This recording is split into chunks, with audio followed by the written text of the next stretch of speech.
welcome to the Boomtown Hoops post-game show. I'm your host, Bobby Howard. With me, we got Cody, and we're here to break down the Thunder's 112-103 win over the Minnesota Timberwolves. And what was a really interesting game where you see Shea, kind of go off 31 points, but it really was the bench who kind of closed this thing out. Cody, what did you see tonight? What did you see in this Thunder kind of backup squad with a really remarkable performance from Svi Mykhailiuk, Ty Jerome, and how the other guys kind of got it done tonight? Yeah, they were very impressive. The bench unit, the four guys that we ran out there scored 46 points, which is pretty crazy. Looked like the Timberwolves, were running a 6 or 7 man rotation off the bench, and they scored, I think, about 28 points. And so you look at that discrepancy right there, almost a 20-point difference. I mean, it's really the game. Like we were kind of talking before we hopped on here, Svi and Ty Jerome just really took over that fourth quarter, just nailing threes against the Timberwolves, and it was eventually just too much for them to overcome, and the Thunder were able to escape Minneapolis with a nice victory. Yeah, a season-high 21 made threes. The shooting was on fire tonight for sure. Definitely remarkable stuff, especially at the end. Shea, we got to say, even though he didn't have the biggest impact towards the end, 28 points through 3 quarters and then, scored the final 3 in that final frame, really was a steadying force. This guy just gets better and better every time you see him. What did you think of Shea's game tonight? Yeah, just masterful with 31 points, 11 to 23 from the field. Looked really good, really comfortable. Really is interesting to see Presti's kind of difference in philosophy, moving from a Russell Westbrook, Paul George headed team, then eventually to Chris Paul and SGA, and to now it's the SGA, and it looks like he's starting to surround him with some guys that can shoot the basketball with Ty Jerome and Svi. Poku starting to kind of his Bambi legs underneath him, looking a lot better. So it's just good to see the roster kind of starting to fit. The modern NBA with some shooting, which is really, what we've been asking for, the past 4 or 5 years. 4 or 5. Look, honestly, you can go back to the very beginning of this thing. We've been wanting more shooting outside of Kevin Durant, back when when we were just begging Mike Miller to come to town, just to have a little bit more 3-point shooting. So it's a tale as old as time, Oklahoma City and the desperation for threes. So this is very nice to see that finally actually happen. Got a lot of comments here today. Thanks for showing out, y'all. Sean over here has declared the tank dead. What do we think about that? Are we winning too much? Is the tank dead? Are we getting out of proportion here? After a big win against the Rockets as well. I think it really just kind of depends on what happens Thursday. I mean, the Thunder aren't playing Horford, Hill, really anybody that was. I mean, the past couple games it's been 1 or 2 starters and the bench, and so it's just it's impressive what the coaching staff is doing, putting all these guys in a position to do really well. If you would have told me that a team that was led by SGA, Poku, Jerome, Svi, and Kenny Hustle tonight that would beat another NBA team, if you would have told me that at the beginning of the season, I would have laughed in your face. Our bench was Kenny Hustle, Jackson, Svi Mykhailiuk, and Ty Jerome. That was it. Yeah, I mean that's insane. And yeah, somehow the fact that they can beat an NBA team is just crazy. Somehow it's also one of our deepest benches we've ever had. I've mentioned it before on previous shows, but there hasn't been a guy who's come onto the court where I'm just like, this guy stinks, I want him off. Even Poku, who has his times, is still really good. He was phenomenal tonight. 3 for 8 from 3, just draining big shots, a double with 10 rebounds. So it's this is just a really, really weird team. And then you got Moses Brown with 17 rebounds going up against Karl Anthony Towns. What is going on here? It's just another analogy would be it's March Madness for the Thunder right now. They're the underdog going up against the 2 or 3 seeds, and they're just going out there. Obviously, Minnesota and the Rockets would be more like 14 seeds, but you guys get what I'm trying to analyze. They're just they're out there, they're playing as hard as they can. They're playing for the team, they're playing for the coaching staff, and really from just the top of the organization down. The message has been consistent the entire year. They're going to play as hard as they can, and it's really just paying off for the squad. And yes, they are too good to tank right now. That is correct, T. But please do so. I get it, but who do you play? I really don't get it. Other than just sending Darius Miller out there by himself 1-on-5, I don't really know. But given Presti's luck, you would have Darius Miller just tear it up and drop 50 out of nowhere. Listen, guys, they have Justin Jackson out there playing competent basketball. I don't even know what to say. There's nothing else they can do to make it to try and organizationally tank, other than sit everybody. And to be fair, the past two games were against the Timberwolves and the Rockets, both really, truly not great teams. And I don't know, you just have Lou Dort out here, making key blocks on John Wall, dropping 26 on Sunday. This is just a weird team. A really, really weird team. This tank is not looking great. Max over here saying they simply can't tank. I agree. T out here dropping Ty Dolla Time. I love it. I'm all in on the Ty Jerome trade, by the way. For sure. All in on the Ty Jerome train. And then Max over here asking where Dort was. The official stat sheet says he did not play due to a left toe, which is as creative as I've ever seen. Yeah, that's almost as good as we're exploring the roster. Yeah. Honestly, my favorite DNP is 1 year the Spurs DNP'd Tim Duncan, and the reason was old. Which sounds like Popovich for sure. Beautiful Popovich right there. Wash wants to know what our block record was. We did have 10 blocks, but I know for a fact that's not a record because one time Serge Ibaka got a triple-double with blocks, which is just crazy to think about. Wash over here shouting out Sevilla as well. Trade Hill, trade Horford, trade Moose. Who cares? I agree. I think those guys should get traded. Get assets. Stack. Yeah, I mean, at this point, you're not playing them. Get as many assets as you can, and I mean, I fully expect Hill and Muscala to be moved. I think Horford will probably be a little tougher. It's tough to find salary that would match with that. I mean, there are some interesting trade partners like the Bulls or the Celtics. It just depends on what they're wanting to do. It sounds like the Celtics, from what I saw, are in the running for Aaron Gordon. They've offered a couple picks is what they've said. But then again, Danny Ainge is in on every single player that's ever maybe traded and never gets a trade done. So, yeah, he's always just there. It's like the old Geico commercial where the guy has the dollar, hanging over him. Just, you got to be quicker than that. Just can never close. You can't tank with Poku on the court. I agree. These blue guys have been so good. Moses Brown, Ty Jerome, and Poku all have improved. The whole team has improved over the season. And, I got to say, did you see Shea being as good as he is right now at the start of the year? So I thought that he would be more pretty comparable to Harden's first year in Houston, stat wise, and right now he's actually pretty close to that. But I kind of thought that he would be playing that kind of hero. He'd be scoring 40 every once in a while kind of games. But no, I was not expecting him to just kind of take this lead guy role and run with it. He's not forcing a lot of stuff, even though sometimes you wish that he would try to force the offense, because a lot of the times if the team's not shooting well, he's one of your most consistent players to get any type of offense going. But he really is out there trying to make the team better. He's really smart. And so, yeah, but I mean, to answer your question, I had no idea that he would be this good making his leap from last year.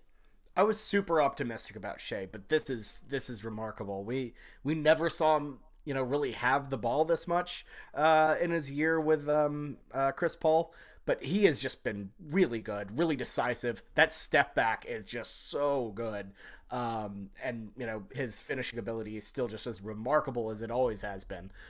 Although, I got to say, revisionist history here.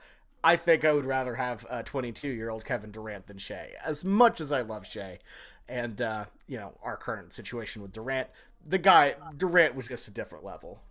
Scoring champ by that year. Yeah, that was the year he was dueling our test and stuff, which is just Yeah. crazy. Let's see here. Kevin Knox, Mo Bamba. Little interesting idea there. Of those guys, who would you rather take a flyer on? Uh, Man, out of those guys, I guess Kevin Knox, he's a wing. You can maybe do something with him. I mean, honestly, I think it'd be easier to get someone like Marvin Bagley. It sounds like he's available. I guess the Kings tried to trade him for Sadiq Bey. Surprised, our Detroit fans turned that down. Seems like it'd be a good player for Detroit. Would be Marvin Bagley the third, in my opinion. Yeah, I know. Like, I guess just why not? I know they. I don't know. I don't know what's going on with Detroit. I'm trying my best not to say anything. um, T also wants to know Shea's defense. Oh, whoop, sorry. There we go. Shea's defense, definitely not phenomenal, but he's not bad. It's I just mean, not really his strength. he's long enough to disrupt you. I mean, obviously, him being out there with Dort is going to take some more pressure off whenever they're playing consistent minutes with each other. And then I think if you get someone down low that can kind of provide a little bit better anchor defense uh, than Moses Brown or even Horford to an extent, I think it's going to make the team defense look a lot better, especially with Shea out there. Yeah, absolutely. Here's an interesting question. Cam Reddish from the Hawks. I think that'd be a really good fit, honestly. He hasn't been great, hasn't impressed me in Atlanta, but we all know how OKC is. You bring guys in here who have kind of disappointed, but can really kind of bring them to a next level. I think Cam Reddish could be a perfect project there if the Thunder really wanted to, spark this rebuild pretty quick. Yeah, the only thing I kind of worry about is maybe kind of pushing us too far into the center of the middle. Something like that might get them into the play-in game, and playing the lottery odds would probably be better for this team to be closer to the 5 to 10 range rather than the 12 to 14. But yeah, I mean Cam Reddish. I mean, I think if you could, anything that's kind of a distressed asset like that, it's something Pressi's always going to look at and always going to try and get. So, I mean, honestly, Knox, Reddish, and Bamba, I guarantee you Pressi's on the phone trying to figure out some way to maybe get those guys into Oklahoma City for sure. Yeah, I would be all for like getting Bomba, and I really don't think you could get Bomba for like nothing, honestly.